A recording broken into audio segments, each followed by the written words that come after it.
À votre avis, quelle est l'industrie la plus rentable aujourd'hui? L'automobile? Le luxe?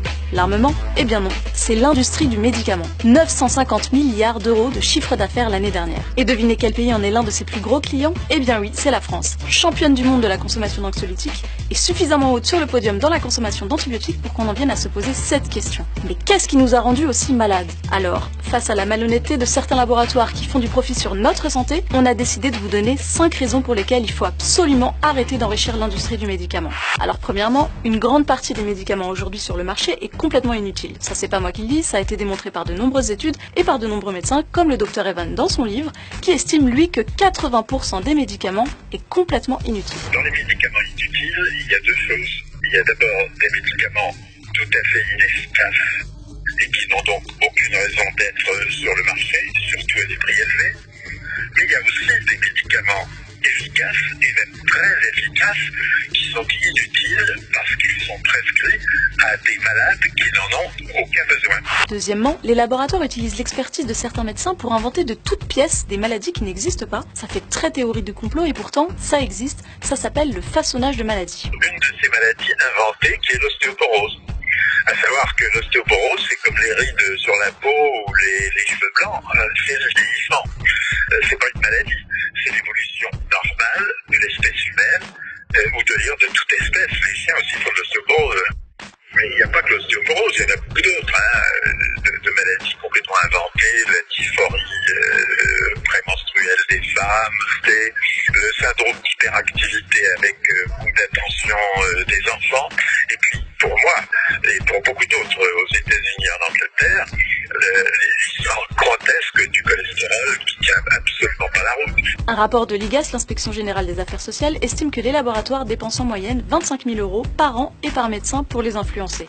Parmi les plus généreux, Novartis, Servier, MSD, Sanofi, Pfizer, qui dépensent chaque année des millions d'euros pour chouchouter les médecins. Face aux nombreux scandales, l'État a mis en place un nouvel outil qui vous permet de savoir si votre médecin est sous l'influence d'un ou de plusieurs labos.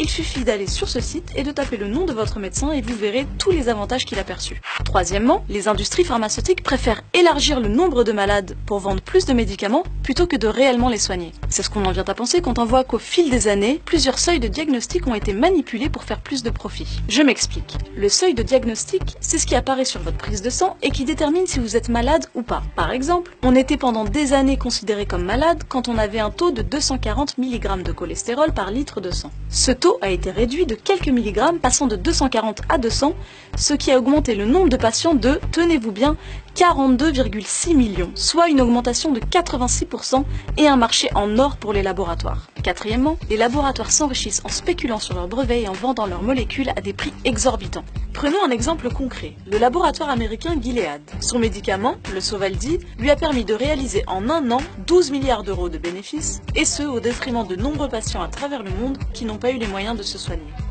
Gilead est le seul laboratoire qui a cette molécule et cette molécule est à des prix que personne ne peut s'acheter.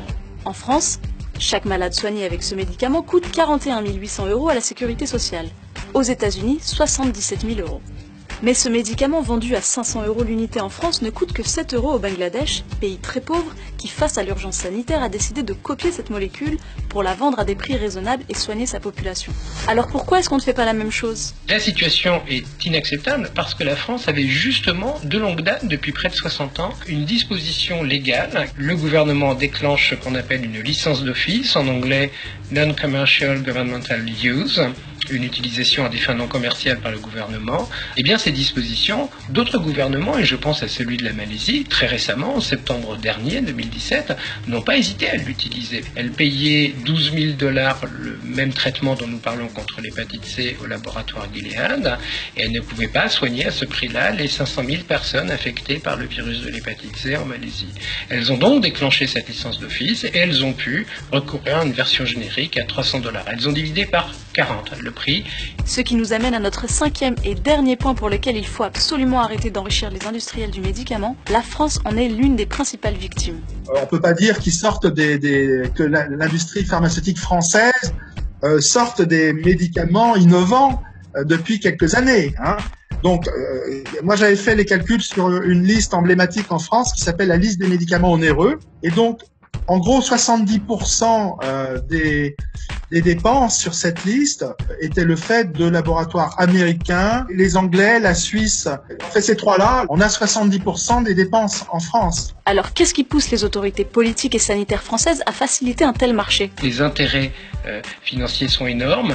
C'est peut-être la peur pour les pouvoirs publics d'ouvrir la voie vers un autre mode de régulation du prix du médicament. Et là, la pression des industriels est vraisemblablement énorme pour empêcher le gouvernement français, pour empêcher les gouvernements des pays de l'OCDE de recourir à ce type de dispositif. Mais alors, pourquoi continuer à enrichir des laboratoires qui préfèrent de loin nous voir malades que nous aider à guérir?